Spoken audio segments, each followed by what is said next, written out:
As you recall, the Abundant Life Prayer Partners used to man that facility 24 hours a day up top in small cubicles. Well, with students, we can't do that. We have renovated the downstairs. And so it's an open area that has places for large group prayer, small groups prayer, and then there's 4 areas where there's individual prayer. The students are going to be leading the initiative. We're looking for them to take charge. We'll have the supervision. We've got the men and women's chaplains in the facility right there with graduate students, with other campus leaders. 12 hours of daily prayer, 6 days a week. And just to follow up on what's happening, I've been here 37 years. In the last 15 months, this has been a miracle after a miracle. God is on the move. He's on the move at ORU. Those are 2 good things, and when you put them together, it's unbelievable. You remember Flip Wilson? Anybody in here remember Flip Wilson? Sure. Oh, I love speaking to old crowds. Flip Wilson's a comedian. And remember one of his skits was the church of what's happening now? You know what, it kind of hits me? ORU is the university of what's happening now. This place is taking off. It is a happening place. I mean, we've talked about sending students to go. This university is on the go. And Mark Green said it very well last year. This train, we've got a lot of hurts, yes, but this train is taking off. If all of us get on board, our wildest dreams are going to come true.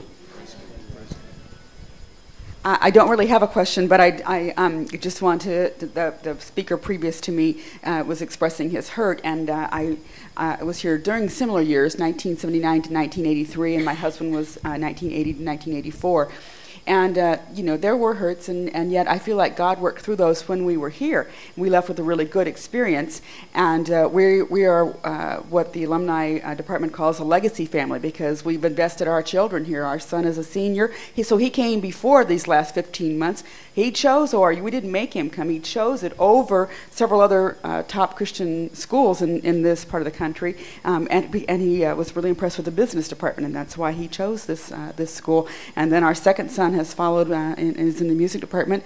Our daughter's a 7th grader, and this is the only place she's considering. So we're very excited. There may be hurts, but there's a lot of us out there who have said this was a good place. It was a good place to be, and we're willing to send back the most precious thing we have, which is our children. And I know then maybe the next most precious thing we have is our finances, and we're willing to follow along with those. We appreciate. Well, we appreciate the Renewing the Vision campaign, and I'm hoping that there's other things. I noticed there's a new giving club. I looked at that pamphlet that came in our brochure, and I think that if you provide avenues for us, we're going to get on board. Sir, did you have a question? If you'll just raise your voice so we can hear you. Okay, I got a preacher voice anyway. So, I know for me, if it hadn't have been for, so I didn't start out in the charismatic Pentecostal movement originally, but if it hadn't have been for some denominational people like Dr. Busker, Dr. Irvin, some of those guys, I probably would have never even made it to ORU.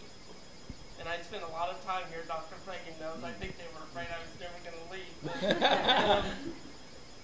And one of the questions that I had is there going to be an attempt to kind of reach out back like we did in the earlier days with reaching out to some of the denominations that would be open to a more charismatic experience? I really think we need to do that again instead of just focusing on the independent charismatic tradition like we did in the later years, and I think that was our detriment. Thank you. Sure, we want to reach out to everyone at ORU, and especially those who are open to Spirit-empowered, Spirit-filled living. That circle continues to broaden in the kingdom. It's not small anymore. There are a lot of people in many movements and denominations who are very open to the Holy Spirit.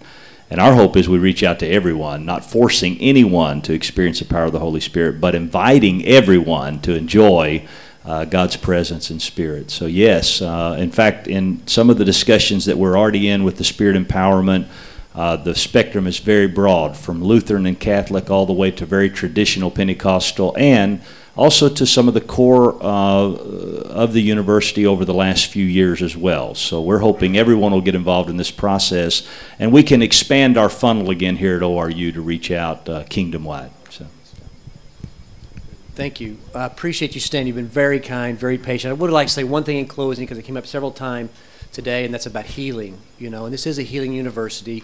And I got involved in the film business, and one of my screenwriters told me, says, Mart, if I ever write somebody's story, I'm going to look for their deepest wound, because the deepest wound is where the flower grows.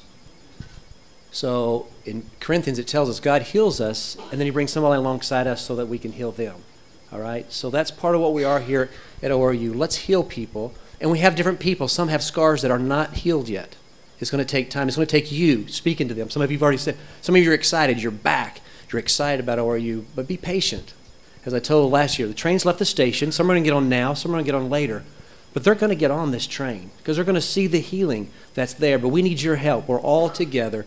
And whatever your deepest wound is, it's one of your ministries. So I challenge you at a personal level, whatever your deepest wound is, let God heal that and then allow that to go out. That's Jamie's. When you see her testimony, you'll see that God took her deepest wound, and now it's Jamie's ministry.